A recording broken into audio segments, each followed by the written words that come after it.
Bien, bueno, estamos ya en esta clase. Retomamos. Es la sesión número 13. Les doy la bienvenida. Bienvenida también a los que están por vía online. Y vamos a continuar con nuestro tema. Y hoy nos vamos a hacer una pregunta muy crucial. Y como ustedes van a poder ver en su manual, el subtítulo de este tema que nos corresponde es ¿por qué la sexualidad es espiritual? ¿Sí? Es una pregunta que nos debemos hacer, aunque lo hemos estado considerando ya de alguna manera y todo, pero tenemos que entrar a algunas cosas que son, en parte son técnicas, en parte son una verdadera peso tan fuerte de lo que dice la Escritura, y sobre todo por las cosas que actualmente estamos viendo en todas partes, en la sociedad en general, no solamente en Argentina, sino en otros países. Bien, entonces vamos a considerar este tema. Miren, yo preguntaría a ustedes, ¿creen ustedes que todo lo que habló el Padre Celestial, que está registrado en la Escritura, es espiritual? ¿Es algo espiritual? Sí. Porque si no fuese espiritual, ¿qué sería? Quitemos que carnal. No, porque Él no tiene carne. Él es espíritu. ¿Me explico? Pero tal vez, como muchos lo tratan, y la teología es lo que considera que fuese algo intelectual. O sea, una filosofía.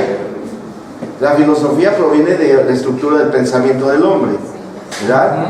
Con toda lo que eso se conoce, todos los elementos que forman parte de una filosofía humana, todo lo que Immanuel Kant habló, todos los que los filósofos hablaron, todo surge de la mente del hombre. Pero ¿qué surge del único Dios verdadero, el cual es espíritu? ¿Y qué palabras y pensamientos e intenciones, conocimiento, sabiduría, todo lo que ustedes quieren, puede surgir de alguien que solo es espíritu? Cosas espirituales. Si de él sale el concepto de la creación, de la forma, la manera, el sistema de funcionamiento, la perpetuación, la herencia de la sexualidad humana, luego entonces, por haber provenido del Padre, con palabras espirituales y escrito en un libro que es altamente espiritual, la sexualidad, y por haber tocado ese tema, es un tema totalmente espiritual. Si no, lo encontraríamos en otras cosas. Ustedes saben que existen libros antiguos que se escribieron en la época del Señor Jesucristo con testigos oculares, que uno de ellos fue Flavio Josefo, un judío que era cronista al servicio del Imperio Romano, y que escribió todo lo que ocurrió durante ese tiempo, hasta la destrucción del templo, o un poco más. Él era un cronista muy exacto, muy veraz, y que se han encontrado sus escritos muy fieles, originales, de las pocas. Él habla de Jesucristo, pero no habla a la manera de los apóstoles, lo habla como hablaban los romanos, de quién fue un tal Cresto. Así lo escribe, un tal Cresto. Y ese es un documento confiable. Pero eso, que aunque narra como testigo ocular del ministerio de Cristo, en lo poco que él narra, porque no es mucho lo que él habla, no es algo espiritual. Es un libro histórico, fiel, con todos los elementos de un escritor culto, conocedor, que no fue escogido por el Imperio Romano de ser cronista solo por inspiración o porque les caía bien, fue porque él desarrollaba la tarea de escriba. Entonces, por tener ese perfil fue elegido, ¿Me explicó? Pues ni así es confiable si alguien así hubiese escrito de las cosas de Dios. Todo lo que proviene de la palabra de Dios es 100% espiritual. ¿Estamos bien? Entonces, si esto es así, debemos reconocer que si la Biblia toca el tema de la sexualidad, ya de inmediato la etiquetamos como que es algo espiritual. Bien, vamos a ver, cuando el Señor dice, y está escrito en el capítulo 2 de Génesis, capítulo 2 del Génesis, que hemos recurrido a esto infinidad de veces, Génesis 2,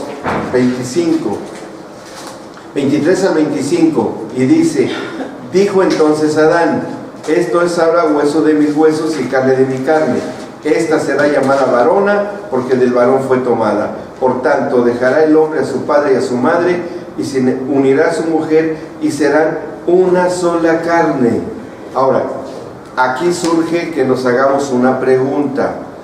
¿Cómo consideran ustedes esta forma de pensar y de expresarse, y que denota un conocimiento en la persona de Adán? Porque aquí dice que el que dijo eso, ¿quién fue? Adán. Oigan, Adán no tiene ningún antecedente de conocimientos previos. No tiene un antecedente o una referencia de que él tuviese una fuente confiable, como un libro o como un sabio maestro que le hubiera enseñado. Porque vean los conceptos que ya tiene Adán en su persona. Cuando él dice, esto es viendo a su mujer que se la ha llevado el Señor. ¿Sí? Y dice, esto, o sea, este ente que está aquí frente a mí es ahora hueso de mis huesos y carne de mi carne. Cuando se hace un trasplante de tejidos, o sea, de corazón a corazón, de un corazón humano, para quitar un corazón enfermo y poner un corazón en sustitución, el cirujano, el cardiólogo, el cirujano de cardiología, no dice, bueno, no me interesa si es de un cerdo, o si es de una vaca, o si es de un mono, es un corazón, lo pongo, pum, lo pone. No. ¿Qué tiene que tener el médico que hace el trasplante previo a hacer un trasplante de corazón? ¿Qué es lo que tiene que hacer? Compatibilidad. Es más, que aunque sea de humano, tiene que haber una serie de estudios y de análisis para poder aceptar un trasplante. ¿Estamos de acuerdo? Es decir, se requiere de un conocimiento previo. ¿Lo tenía Adán? Bueno, vemos que sí. Pero como ella estaba dicho a imagen y semejanza de Dios, sí, estaba la esencia de Dios en él. Y por lo tanto, su conocimiento era totalmente espiritual. Que había él, en su mente de hombre, ya había recibido una instrucción, porque ese conocimiento no apareció de la nada, aunque tenía la esencia para tener la revelación a través del fruto del árbol de vida, y que eso lo he explicado, porque en ese tiempo, en ese momento, la tierra, la creación estaba sin maldición. Todo, los frutos de todo el huerto estaban sin maldición. Ese ADN de una creación de la cual formaba ese árbol, parte de ese árbol, que se iba y se instalaba en el fruto, y que ese fruto, con la esencia de la creación, que venía de lo mismo, de lo que fue creado el hombre, porque ¿de dónde fue creado el hombre? Del polvo. Y los árboles es donde estaban sembrados, en el polvo. Es decir, había el poder compartir la esencia de la creación, porque venían del mismo origen, del polvo y del polvo. ¿Me explico? Entonces ese ADN que se iba y se instalaba en el fruto del árbol de vida. Ahora, ¿de qué tipo de vida? De vida eterna. Y el que tiene el árbol de vida eterna, hoy, ¿a quién tiene? Y ese árbol, que es el antitipo o el prototipo, como quieran llamarle, de hoy, el que es nuestro árbol de vida, que es la vid verdadera y que es Cristo, compartimos su ADN y también damos fruto, el fruto del Espíritu. Y ahí en ese tiempo se daba fruto este árbol. ¿Qué es lo que obtendría Adán al comer de ese fruto del árbol de vida? Sí, el ADN que estaba en la tierra, pero ¿para qué lo preparaba? A ver, ¿por qué comemos? Bueno, si ustedes lo acostumbran, por supuesto, ¿verdad? Al comer pescado, que yo sé que pocos lo comen, yo sé que pocos, el fósforo que contiene la proteína del pescado, ¿a dónde cree que va a instalarse? Al cerebro. Sí. Que el componente del pescado, que es el fósforo, facilita muchísimo las funciones cognitivas o de la función cerebral. Eso, que se forman las esfingomielinas, que es lo que recubre todas las vainas del axón, o sea, de la neurona, que permite la transmisión, fortalece, aísla el mensaje eléctrico entre neurona y neurona, y llega fiel el examen. El mensaje, por lo tanto, la recepción de un conocimiento llega muy fiel y más rápido y se instala en el lugar correcto por el forro que se forma de las esfingomielinas, que viene de las proteínas que están en las células del pescado. Les dije todo el proceso. ¿Me explico? Entonces, ¿a dónde iría el fruto? Los elementos nutritivos de ese fruto del árbol de vida, ¿a dónde irían a dar? Cuando lo comía Adán, ¿y a dónde se instalaba? En el cerebro, sí. ¿Para qué? Correcto. ¿Para darle qué cosa? Fortaleza. Algo, Moral. revelación. Lo que le generaba a Adán el comer del fruto del árbol de vida era revelación. Porque ¿en qué consiste la vida eterna y reconocerla? ¿En qué consiste? ¿En tener qué? Revelación. Porque eso es lo que le plantea Jesucristo a este hombre que le va a interrogar a plena noche. ¿Se acuerdan? De Nicodemos. Y le dice, siendo tú maestro, ¿no lo sabes? Es decir, a ver, aquí hay una cuestión de conocimiento y es cuestión de conocimientos y de revelación. El árbol de vida le está diciendo, tú debas tener revelación porque eres maestro de cosas espirituales. Obviamente que no la tenía, por la respuesta que le da Nicodemos. ¿Cómo puede un hombre siendo viejo volver a regresar a la matriz de su madre? No tiene cero revelación. Pero por eso es que él le maneja la situación y le dice, a ver, Nicodemos, y le dice que conozcan al Padre, que conozcan al Hijo, para que puedan tener vida eterna.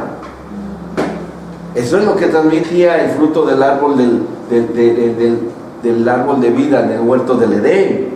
Entonces, cuando comía Adán esto, estaba listo para recibir la revelación. ¿Cómo pudo él tener el conocimiento de que eso que tenía enfrente era otro ser humano? No lo desconoció, lo clasifica. Es más, hasta se le da el concepto por revelación del género sexual. Porque dice ahí, porque esta ¿sí? será llamada varona, porque del varón fue tomada. Es decir, esta será una persona con cara humana, pero con una estructura anatómica sexual diferente a la mía, porque eso significa varón, persona con cara humana, en su traducción del hebreo. ¿Sí? Entonces él dice, esta es una persona con cara humana, otro ser humano, pero yo veo que hay algo diferente. La estructura anatómica no puedo clasificarla más que en el género de ser. No es despectivo en el hebreo, es una simple clasificación de varón y hembra, pero no es algo despectivo. No sobaja a nivel animal a la mujer, nunca, sino simplemente por distinción de sexo. ¿Está bien? Entonces ya tenemos un elemento importantísimo. El género sexual viene de parte de Dios y el hombre lo discrimina porque tiene la revelación de que hay hombre y mujer. Entonces, hoy la distinción o el reconocer el género sexual es una cuestión de revelación. Y al que hoy no tiene revelación, se le hace fácil negar la existencia del género sexual. ¿Ok? Por eso es que por ser de una una cuestión de tipo revelacional, la distinción del género, es la intención que sea por la vía espiritual hoy, que se pierda esa revelación y se caiga en la indiferencia o en la ignorancia de saber distinguir los diferentes elementos de sexo. Sí, doctor. Lo estamos viendo y me estoy planteando una ideología de género a una ley que está mostrando la necesidad de que, la ideología de género sea la que unifique los sexos. Sí, y es correcto el nombre, fíjese que, o sea, no porque lo esté yo necesariamente o no de acuerdo, sino porque una ideología, ¿de dónde parte? ¿Del espíritu o del alma? Totalmente. Entonces sí está adecuada, pero si dijeran la ley de los géneros, nunca lo van a decir. No lo dicen.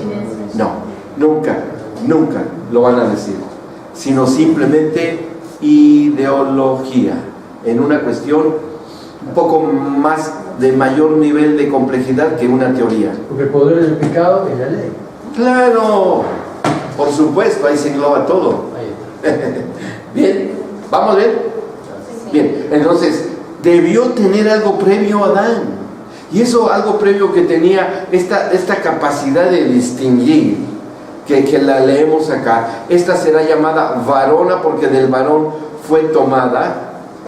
Por tanto, y él llega a una conclusión, es decir, plantea una hipótesis y va a terminar con una tesis, con una conclusión de algo que él mismo empieza, el constructo de lo que él mismo se analiza en sí mismo por el conocimiento adquirido, reúne las variables y dice esto es esto, esto es esto, esto es esto otro, porque yo por lo pronto veo que aquí hay 3 variables importantes que él, por lo cual elabora su hipótesis de trabajo, metiéndome dentro de la estructura científica para sacar una conclusión, y vamos a ver si se convierte en una ley, porque es algo espiritual, ¿sí? Y no una filosofía, ni una idea, ni una teoría, porque viene de Dios, y todo lo que proviene de Dios es ley. Luego entonces, en la palabra de Dios, sí es una ley del género sexual. Ahí sí. Ahí sí. Y la ley es imperativa. Y absoluta, incuestionable, y porque viene del eterno Dios. No va a cambiar. ¿Ok? ¿Vamos bien? Sí. Bueno, hoy estoy muy agudo, porque es que tuve mucho tiempo en receso. Bien, seguimos. Ahora bien, dice, fíjense estas 3 variables. La primera, esto es ahora hueso de mis huesos y carne de mi carne. Esta será llamada varona. Segundo, tercero, porque del varón fue tomada. ¿Qué vio Adán? Se vería la cicatriz. Ay, creo que traigo aquí una sutura. Sí, me operó el Señor, me sacó una costilla. ¿Qué voy a hacer ahora? Estaba consciente que había algo de su integridad corporal que había sido tomada. Qué conclusión tan interesante, ¿no? Dice, porque es carne de mi carne y hueso de mis huesos. Él no digo, ¿y esta de qué planeta la sacaron? ¿O de qué inframundo viene? ¿O supramundo? ¿O cómo se generó esta criatura? Que por cierto está muy atractiva para mí. ¿Me explicó? O sea, dijo, él la clasifica como un ser humano de distinto género, pero que viene y proviene de la misma fuente de donde, que es él mismo, y que él sabía de dónde había sido sacado. Pero Eva no. Eva fue sacada del que fue sacado de la tierra. ¿Sí? De su costilla.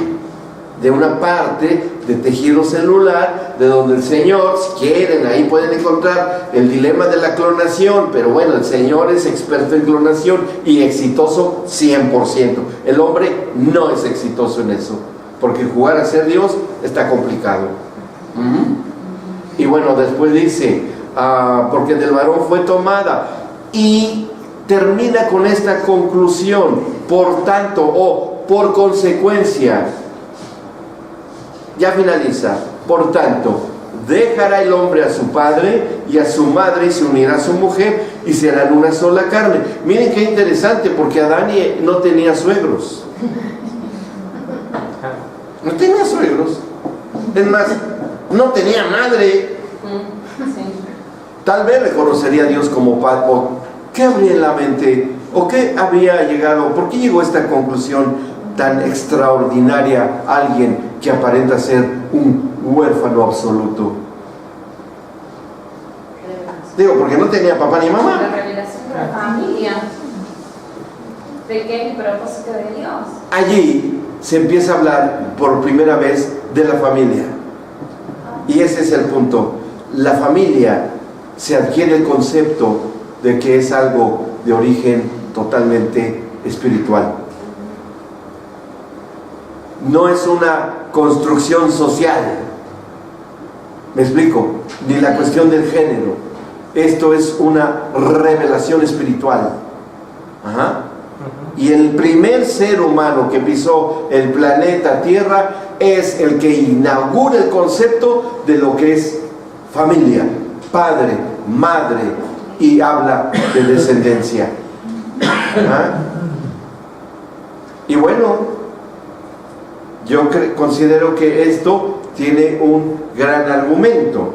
Hay que discutir, porque este origen y concepto de la diferencia de género, que surge desde la eterna y poderosa sabiduría del Padre, la incluye en todas las criaturas como la única manera de reproducción, cuando Él dice: y serán una sola carne, serán una sola carne.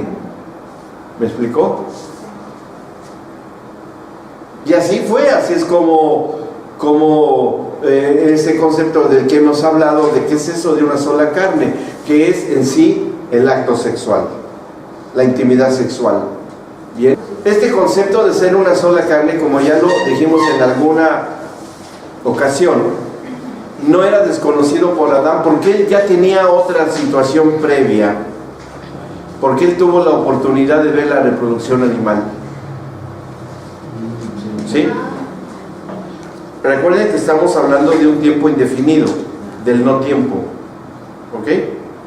Y hablar del no tiempo quiere decir que podían haber transcurrido miles de años, décadas, cientos de años, con toda la calma de su tiempo de Adán. Pudo verificar tanto la reproducción animal, la gestación y el nacimiento.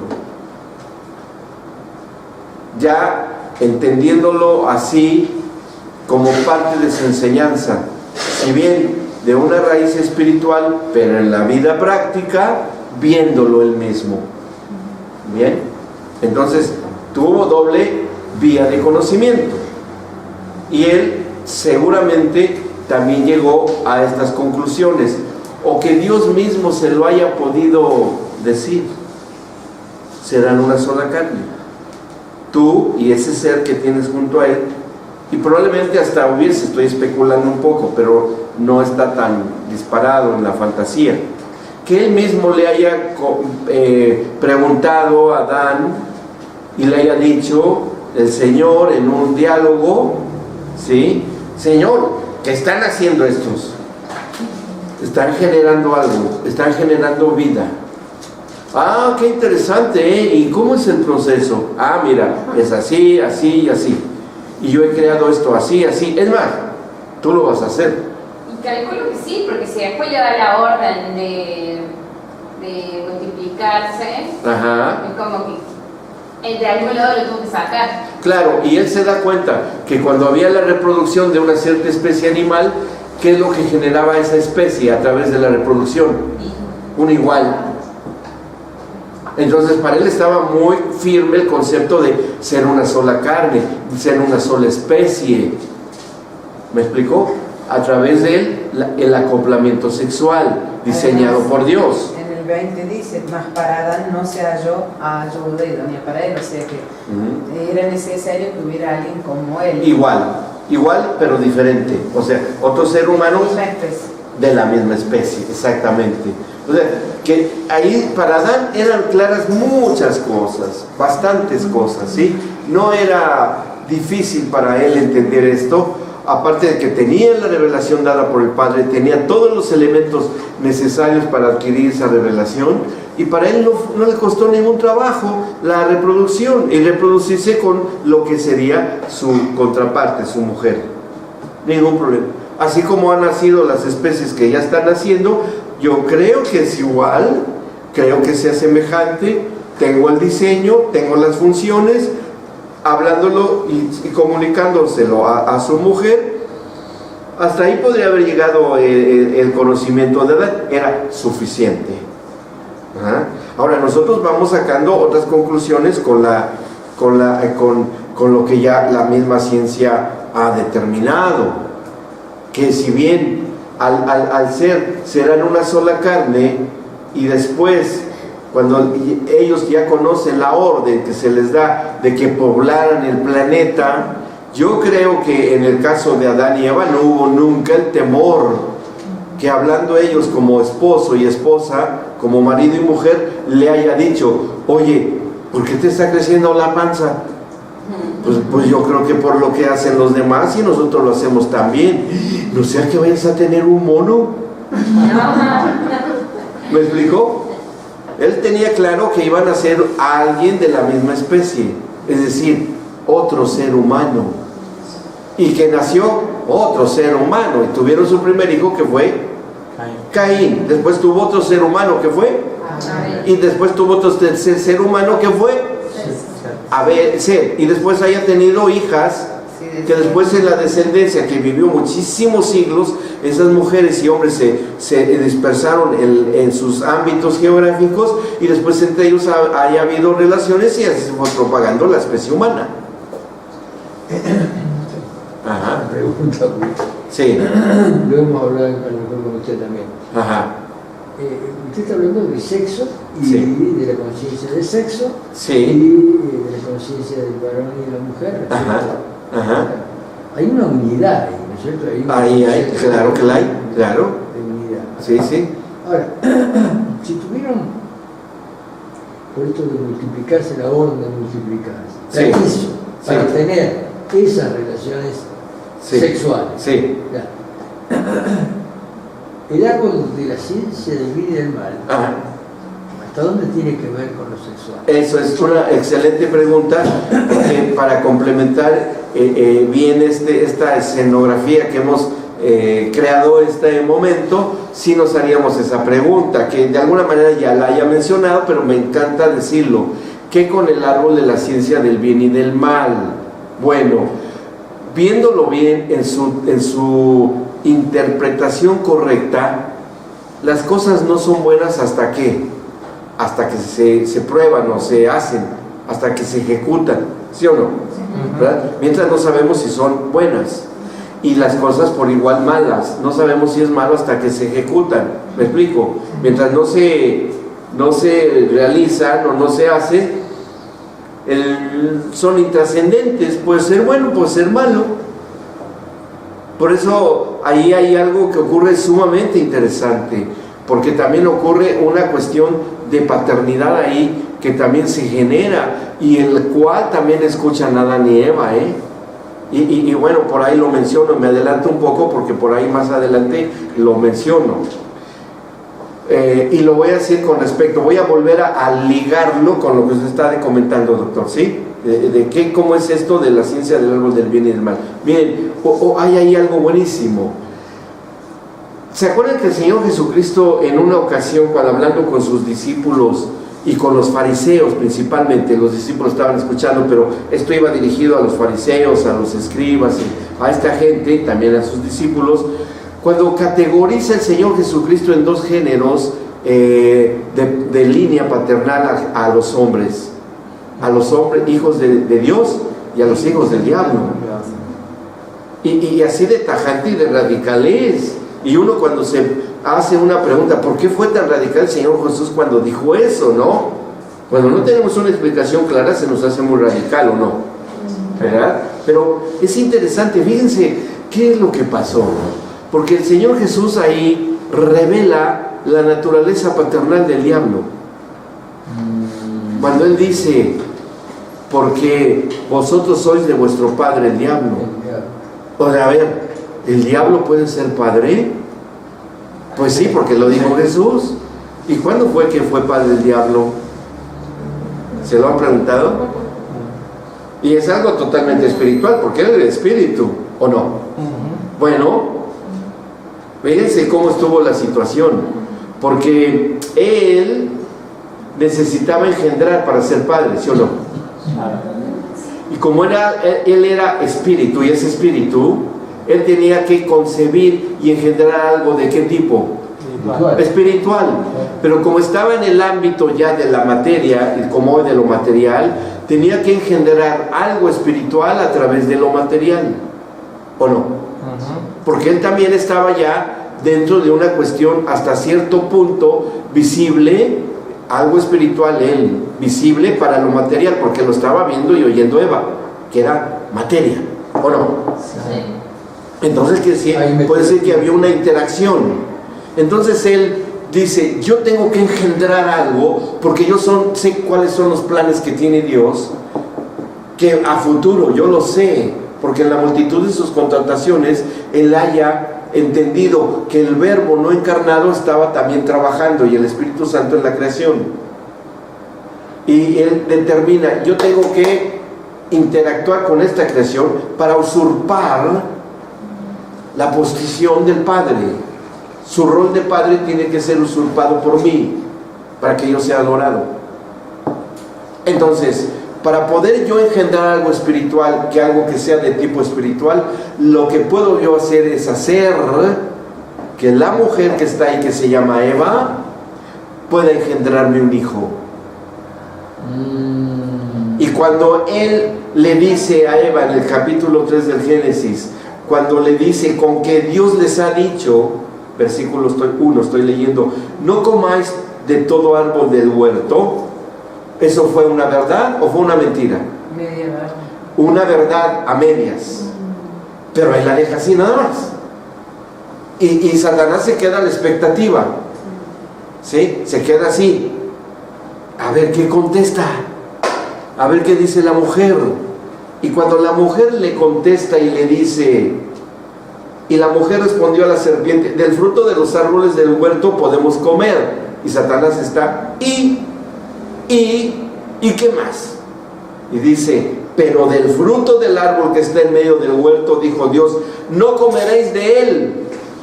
Y el diablo está: y cuando dice: ni le tocaréis, ahí engendra Satanás la mentira, porque hace de la orden de Dios una mentira y hace a Dios mentiroso, y le roba la paternidad espiritual. Claro, y engendra en Eva la mentira. En el no tocaréis, o para que no tocaréis. Dios jamás lo dijo. Y tampoco morir. Tampoco morir. Aunque sí, en el Deuteronomio por ahí hay algo que dice: muriendo moriréis. Sí, así se puede interpretar. Pero eso de no tocaréis, Dios no lo dijo nunca. Y hace a Dios mentiroso. El primer pecado, pues. En la cuestión de Eva. Y cuando eso sucede, vean cómo es la necesidad de que más adelante el Señor tenga que redimir esto. Y dice: bueno, está bien. Yo digo, está muy mal esto, pero tengo la solución. Porque si la mujer, la primera mujer con el primer Adán engendró algo espiritual, que fue la mentira, e hizo que el padre fuera el padre de mentira y homicida desde el principio, yo voy a hacer que también una mujer engendre algo espiritual y dé a luz a la verdad. Y es cuando María da luz a Cristo, que es la verdad. Y ahí esa mentira queda totalmente abolida.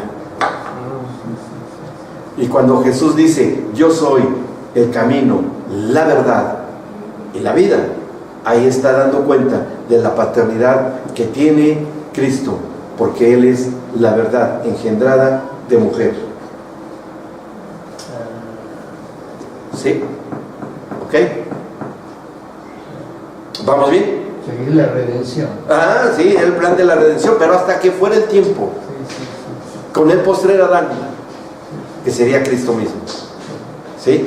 Él, ya ahora, el verdadero y el auténtico Adán, postrer Adán.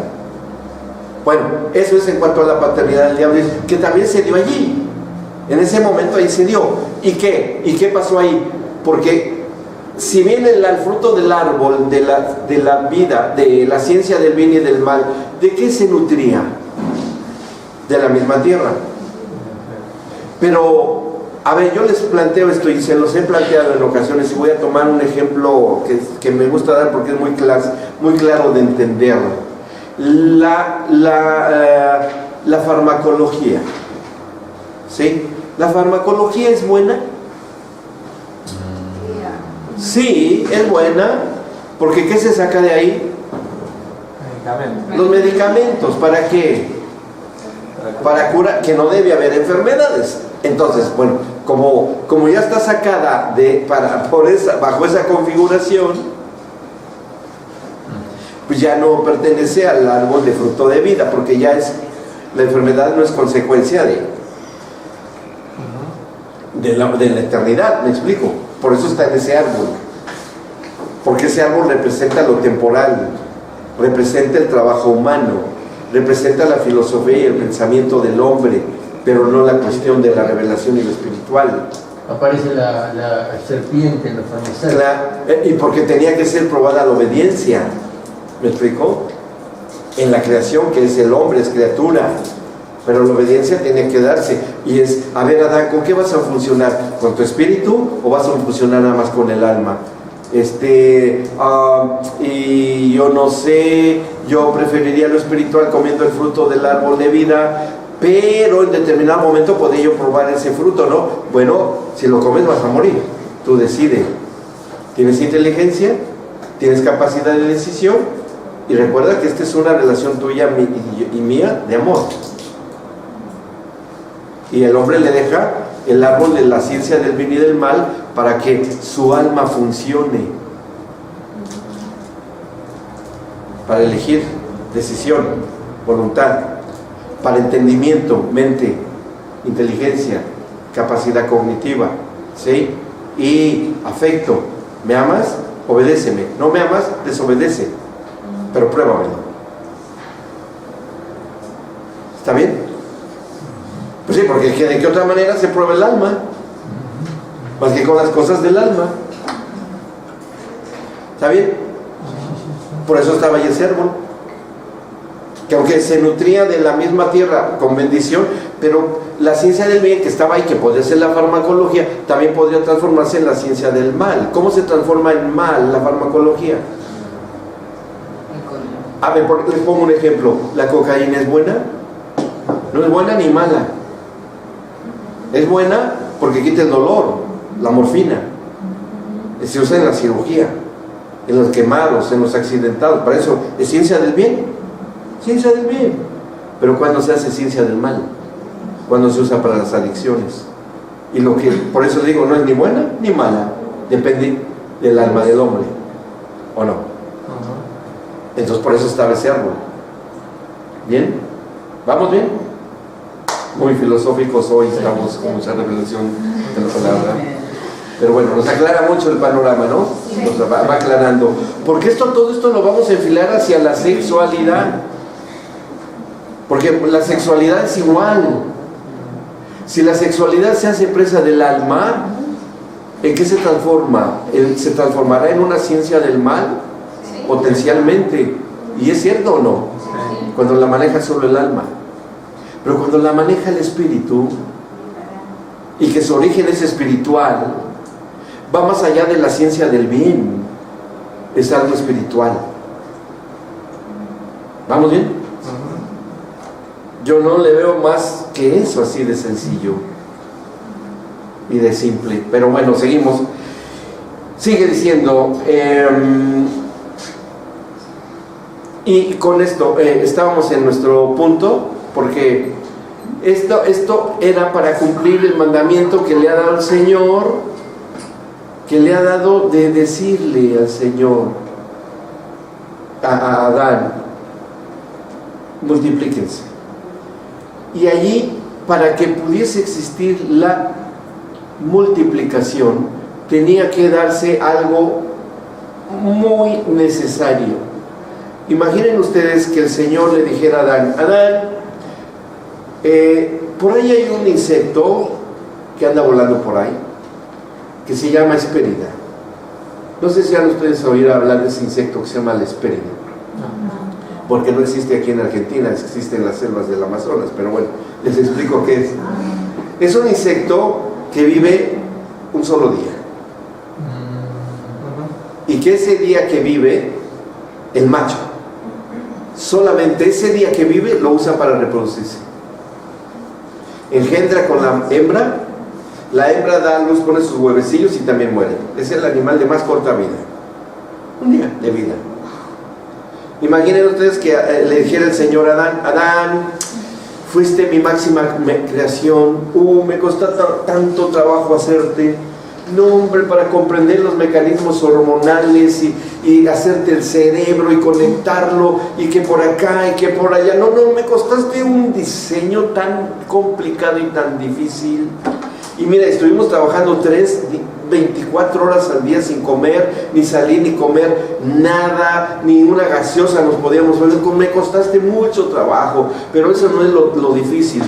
Lo más difícil de todo es que nada más vas a tener 20 años de vida y vas a desaparecer. Y en esos 20 días tienes que poblar el planeta. ¿Sería así?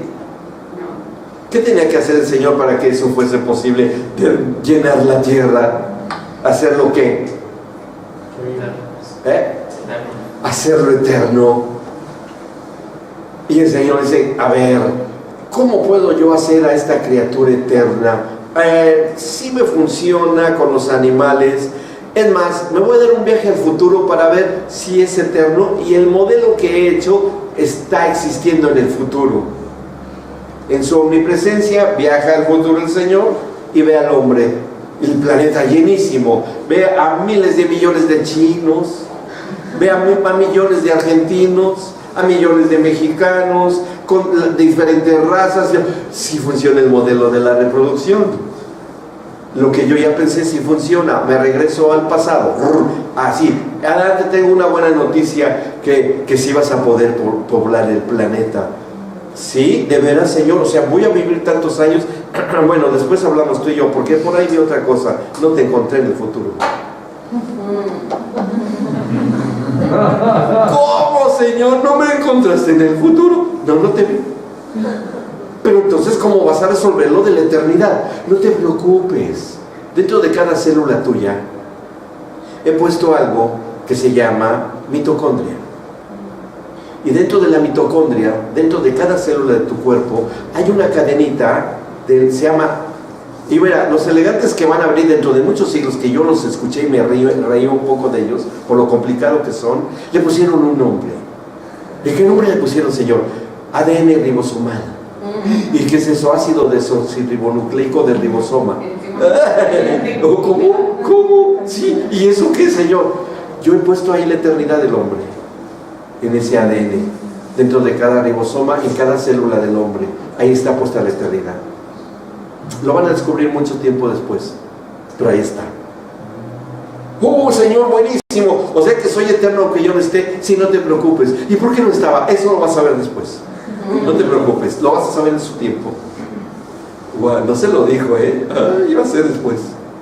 O sea que hoy la ciencia ha descubierto lo que ha dado en llamar el ADN, en el caso de la mujer la Eva mitocondrial, y en el caso del hombre el Adán cromosómico.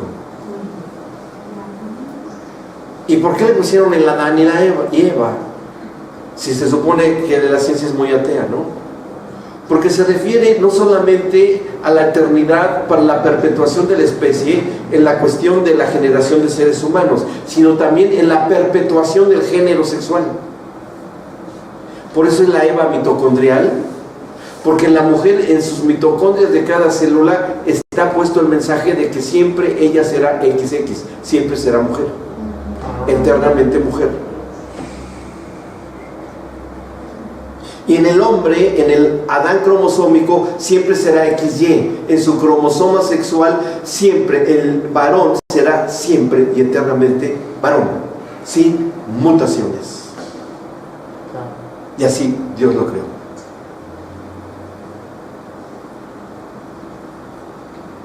¿Está bien? ¿Va siendo claro esto? Esto nos ayuda mucho, ¿o no? Y las mutaciones son aberraciones que no se dieron al principio porque la raza humana sobre la tierra era muy joven y no había posibilidad de taras genéticas, aunque fuesen al principio parientes con parientes.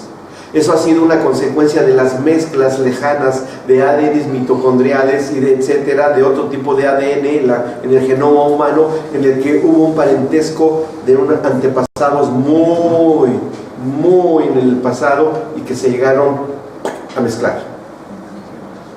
Que eso no estaba previsto no era el diseño ni la intención de Dios, pero por el pecado eso entró, las enfermedades congénitas. ¿Sí? ¿Bien? ¿Vamos bien? Seguimos. Bueno, entonces, todo esto que en la estructura cromosómica que he mencionado, que en la ciencia se llama sistema de determinación del sexo, ese es el nombre científico, sistema de determinación del sexo, que lo tienen ahí en lo que les he enviado, ¿sí? En el caso de los seres humanos es igual, nada más en dos tipos de especies, en los seres humanos y en los marsupiales, fíjense, curiosamente, ¿no? Curiosamente, bueno, ¿por qué? Porque fuera de estas dos especies de criaturas, los seres humanos y los marsupiales, en los demás animales se pueden presentar casos de hermafroditismo. Los marsupiales, ¿quiénes son? Los canguros, todos los animales que tienen un bolsito, ¿sí? Esos son los marsupiales. Y el hombre, el ser humano. Pero casos de hermafroditismo potencialmente y por cuestiones genéticas, sí puede haber hermafroditismo en otras especies. ¿Sí? Bueno, seguimos ahí. Ahora, todo esto surge del propósito soberano y de la superior inteligencia de Dios. Ahora, negar esto, que es espiritual, a la vez se niega lo que es comprobable. No se puede negar, al menos para nosotros, ¿ok? Porque además no se puede negar porque está en la Biblia y está escrito desde hace miles de años. No se puede negar un escrito que ha estado sobreviviendo a lo largo de tantas y tantas siglos. No, una cosa, cuando la Biblia dice que se mezclaron el Hijo de Dios y el Hijo del Hombre, sí. No hubo ninguna... ¿Cómo fue genéticamente eso? ¿Cómo fue la compatibilidad? Claro, eso es también algo muy importante que lo consideremos porque sí está aquí. Sí, está aquí donde que les he enviado hoy. Se los envié hace rato, nada más, sí, está fresquito, huele a pan fresco todavía, está sacado del horno. Miren, sí, ¿qué es lo que ocurrió? Hay varias teorías, pero la más aceptada y la más viable dentro del contexto escritural es que hay algo que se reconoce en la Biblia de la interferencia de seres humanos y el ámbito de lo espiritual. Creo que eso nosotros lo podemos entender hasta en nosotros mismos, porque nosotros tenemos nuestro espíritu. ¿Estamos de acuerdo? Sí, ahí todos tenemos acá espíritu, ¿verdad? No creo que haya aquí alguien que no tiene espíritu, si no sería una especie de zombie y no estaría acá. Tenemos espíritu, pero no solamente tenemos nuestro espíritu dado por Dios desde nuestra etapa embrionaria, sino que tenemos otra cosa más agregada, en una fusión y en una unidad perfecta con otro espíritu. ¿Y quién es? ¿Qué otro espíritu es? El Espíritu Santo. Es decir, es posible que un espíritu como el Espíritu Santo pueda entrar a convivir en mi espíritu uniéndose, fusionándose para ser uno, siendo que yo, que soy un ser humano? Sí. Sí. Pero a la vez que se puede fusionar un espíritu, como el Espíritu Santo con el espíritu humano, puede también entrar y tratar de fusionarse otra criatura que también es espíritu, que puede ser un espíritu maligno. Sí. ¿Que hay casos en la Biblia? ¿Está el Gadareno? Sí. ¿Está la mujer de la cual se fueron sacados 7 demonios? Es más, a alguien que todavía estaba dentro de los protocolos de la redención, que fue Pedro. Pero ¿no acaso dice que el mismo Señor Jesús lo reprende y reprende a Satanás?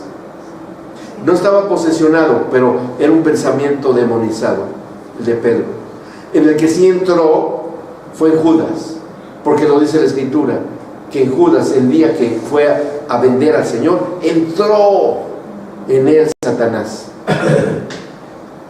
Quiere decir que sí puede haber la entrada de espíritus malignos en la habitación corporal, mental y espiritual del ser humano. Sí. ¿Qué es lo que pasó en ese tiempo? Que estos espíritus, los que acompañaron en su liderazgo a Satanás y fueron arrojados de la presencia de Dios y enviados a esta dimensión material, ellos buscaban una habitación. ¿Por qué? Porque al entrar en este ámbito de lo material, ¿sí?, ellos empezaron a generar deseos basados en la iniquidad, es decir, contrarios a la santidad, y que solamente podían hacerse por medio de una ejecución material, que sería cuerpos. Tenía que ser cuerpos. ¿Y cuál era el cuerpo que más se ajustaba a sus deseos? Claro que, ¿se acuerdan de los demonios que salieron del Gadareno? ¿A dónde fueron a meterse? ¿Y resistieron los cerdos esa presencia? ¿Qué hicieron los cerditos? Nació el jamón endiablado y después se suicidaron. ¿Sí? ¿Está bien? No resistieron. Entonces, quiere decir que si los animales no resisten esa presencia espiritual, ¿quién sí puede resistirla? El hombre. Porque ahí estaba el Gadareno, que no lo podía contener. Ahí estaba la mujer que tenía 7 demonios y andaba cometiendo sus obras. O sea, ¿era violento el Gadareno? Dice que lo ataban con cadenas y nada. Y era peligroso acercarse porque vivía en lugar de muertos, en los cementerios. ¿Sí? Es decir, que podía ejecutar la violencia. Es decir, una furia destructiva. Que provenía de qué cosas? Probablemente, yo diría, de obras de la carne. Sí, ¿verdad? Pero llevadas al extremo. Y la mujer que tenía 7 demonios, ¿en qué se manifestaba la presencia demoníaca en ella? ¿A través de qué cosas? A través de la inmundicia sexual. Y eran demonios. Y cuando salieron los demonios, ¿qué le pasó a esa mujer? Se hizo seguidora de Cristo, quedó libre. Entonces, en consecuencia, esos espíritus de ese tiempo necesitaban una habitación para ejecutar las obras de la carne en el ámbito de lo que es maldad.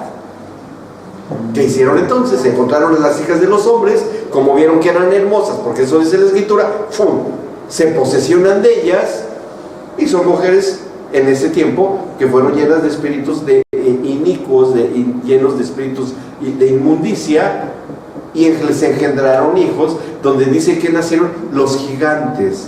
Que gigantes tiene 2 conceptos en la Biblia. Por un lado, gigantes en obras, como Nimrod, que se menciona ahí como uno de los principales fundadores de la genealogía babilónica, que es donde empieza el culto y la invocación a los muertos, donde empieza la adivinación, donde empieza la idolatría, donde empieza el culto a los demonios. Y Nimrod, porque él fue reconocido como vigoroso cazador de almas, pero almas de hombres. Esa era la función de Nimrod, cazador de almas de hombres. ¿Me explicó? Por los tratos con los demonios. Entonces eran gigantes de obras, aunque también eran gigantes de estatura, porque sí existieron y están los huesos. Hay un museo en Bagdad donde hay un fémur de un ser humano que mide unos 50, casi mi estatura, un poquito menos que yo. Un fémur que probablemente tendría una estatura aproximada de 4 metros de estatura. ¿Sí? O casi 2 metros y medio, para ser más exactos. Se piensa, los creacionistas han determinado por las variaciones del que tuvo el campo magnético terrestre, que se ha podido por computadora determinar desde millones de años atrás, que tuvo otro eje, el eje terrestre, y que este cambió, que se intensificó la fuerza de la ley de la gravedad y los organismos dejaron de crecer por la fuerza de la atracción gravitatoria. Entonces, cuando el eje terrestre se calcula que era de otro número de grados, la fuerza de gravedad no era tan intensa, entonces hubo organismos gigantes como son los dinosaurios, que existen los huesos, y que se han encontrado infinidad de huesos de hombres gigantes que están en museos, pero no los publican. No conviene. Ajá. Pero se calcula que la estatura de Adán haya sido de 5 metros de estatura. Claro, y que los vieron los habitantes, los espías, Caleb y Josué y los otros espías cuando entraron en la tierra. Dijeron, es que nosotros parecemos como langostas. Claro, porque todavía prevalecían esos gigantes. O como Goliat, o el otro Goliat, porque hubo 2 Goliats. Hasta un tercero se piensa. ¿Sí?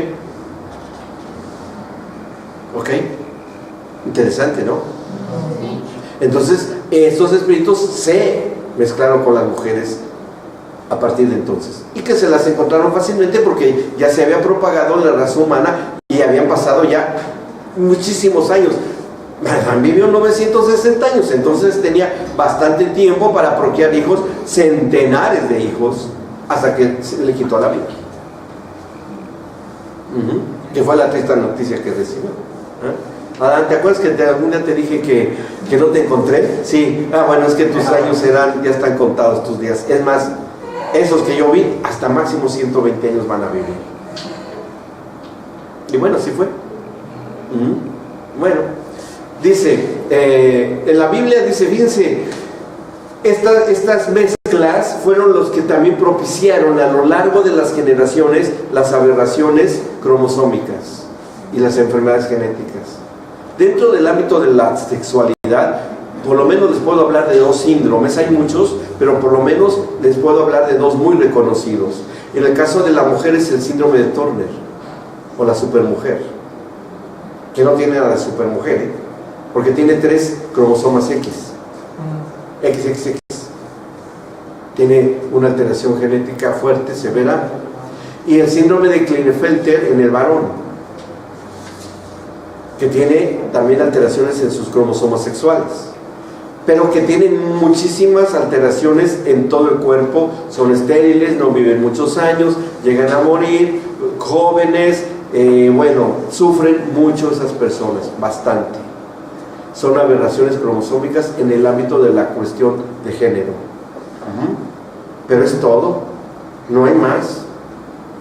No existen mujeres que digan que cromosómicamente son mujeres, pero que digan, pero por dentro soy hombre. No, esa es una construcción mental. Eso sí, el tratar de reconocerse como de otro género es algo mental, sí, que está considerado en el DSM-5 como una enfermedad psiquiátrica o disforia de género, en la clasificación psiquiátrica. Es una enfermedad mental. ¿Ok? Es una alteración de ese. Sí. Bueno, referido al mismo tema, ¿no? Ajá.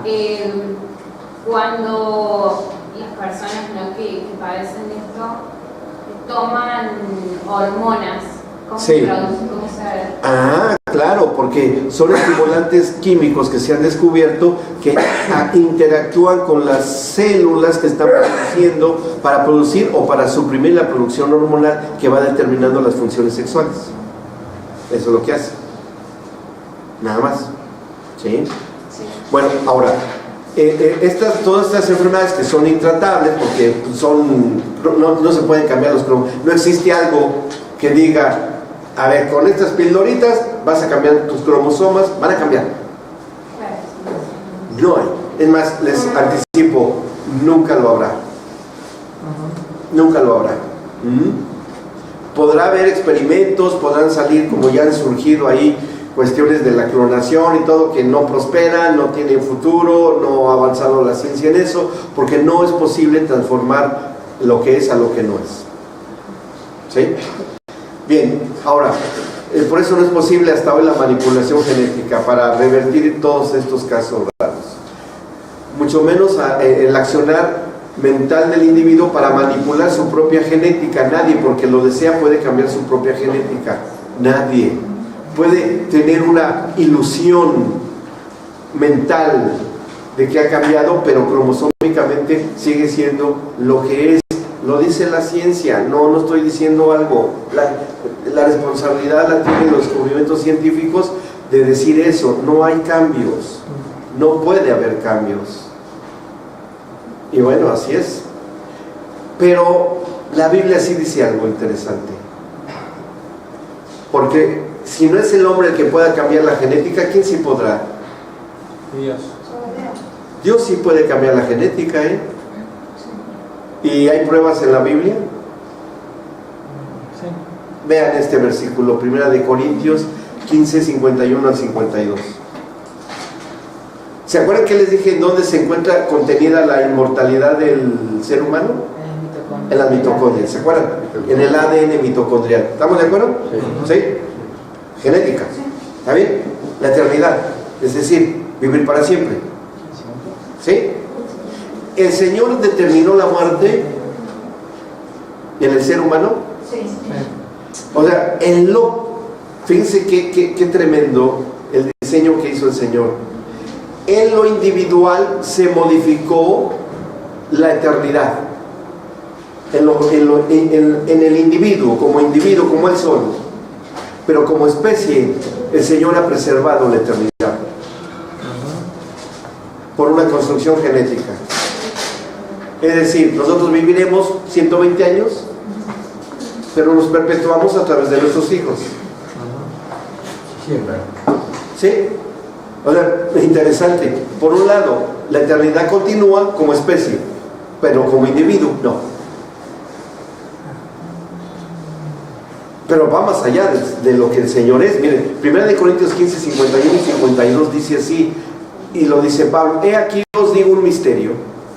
No todos dormiremos, es decir, no todos moriremos, pero todos seremos transformados en un momento, en un abrir y cerrar de ojos, a la final trompeta, porque se tocará la trompeta, y los muertos serán resucitados incorruptibles, y nosotros seremos transformados. A ver, yo pregunto, ¿aquí hay manejo genético? Sí. Sí, Claro. porque pasaremos de estar dormidos ¿a qué? Sí. A incorruptibilidad a través de la resurrección. Es decir, que será vuelto a reinstalar el ADN mitocondrial personal para continuar en una eternidad. ¿Quién puede hacer eso? Solo Dios. ¿Y cuándo va a ocurrir? En lo que está a punto de suceder, que es el rapto de la iglesia. En el rapto de la iglesia, del cuerpo de Cristo, se nos volverá a ser reinstalado el ADN mitocondrial individual de la incorruptibilidad de la eternidad. Ahí regresaremos. Y en un abrir y cerrar de ojos. Y la eternidad es incorruptible. Sí. Es incorruptible. Y eso ocurrirá en cualquier momento que ya vemos muy próximo. Vean las noticias del 30 de noviembre y se van a sorprender. Para ahí se los dejo, para que después lo sepan. Como del 30 de noviembre no llegó todavía, cuando llegue. No, ahora que llegue. ¿Sí? Ahí después hablamos. No, ya no voy a estar acá después. Si es, si es que nos volvemos a ver. ¿Sí? Si es que nos volvemos a ver. Que yo creo que sí. Pero bueno. Ok, en donde toda la corrupción y todo el deterioro genético será transformado en cuerpo glorificado, es decir, semejantes al cuerpo mismo de Cristo. Cuando el Señor Jesucristo adquiere un cuerpo glorificado, ¿qué era capaz de hacer Él corporalmente? Atravesar las paredes. ¿Cómo un cuerpo material podía atravesar las paredes? Hay algo que se acaba de descubrir y acabo de encontrar el artículo, interesantísimo. Se los voy a enviar también. Ustedes saben que se acaba de descubrir dentro, ya ven que hoy existe muchísimo lo de la física cuántica, todo, que es ya entender la creación a nivel molecular y a nivel de átomos. ¿Sí? Bueno, hoy se ha descubierto algo que efectivamente, como lo dice la palabra de Dios, y no es un artículo cristiano ni espiritual, es científico y complejo. Y habla de que efectivamente el corazón piensa por sí solo, es como otro cerebro, y que todas las cuestiones afectivas y de convicciones sí se encuentran finalmente en el corazón, a niveles moleculares. Y ahora la ciencia está entendiendo por qué a los que se les trasplanta el corazón dejan de amar a sus familiares. Pierden el amor por ellos, aunque no quieran. ¿Porque es otro corazón de otra persona? Porque pues no se explicaban por qué, pero la explicación es esa. Porque a nivel molecular, lo que se ha descubierto es que muchos de los afectos residen en las funciones del corazón. Sí. Una de las propagandas, no sé si de China, de dónde, cuando tiene un embarazo una chica y muere en el parto, sí, era una propaganda de venta de órganos. O sea, de dador de órganos. Y a un hombre le habían dado el corazón de esa mujer y cuando le daban el bebé a él, se calmaba. Pero cuando se daban a otro, lloraba. Lloraba, sí. Porque le hacía recordar. Por eso, sí, todo ese tipo de evidencias de conducta, porque al principio era de conducta, que le causó mucha extrañeza a los científicos, es por eso que se metieron a investigar eso. Y eso han descubierto conexiones impresionantes entre el cerebro y el corazón, pero a nivel molecular. O sea, estamos hablando de lo más pequeño que pueda existir en la creación, y que existe una conexión íntima, intrínseca e independiente, pero interactiva entre corazón y cerebro. O sea, buenísimo. Por eso yo considero que en la redención lo que haya sido atravesado en Cristo haya sido el corazón. ¿Por qué? Porque era el asiento del amor de Dios. Ahí. Bueno, ahí tal vez hablemos un poco más de eso. Para que perdiera toda la obediencia. Sí, el amor literalmente explotó el corazón de Cristo. Se derramó el corazón de Cristo.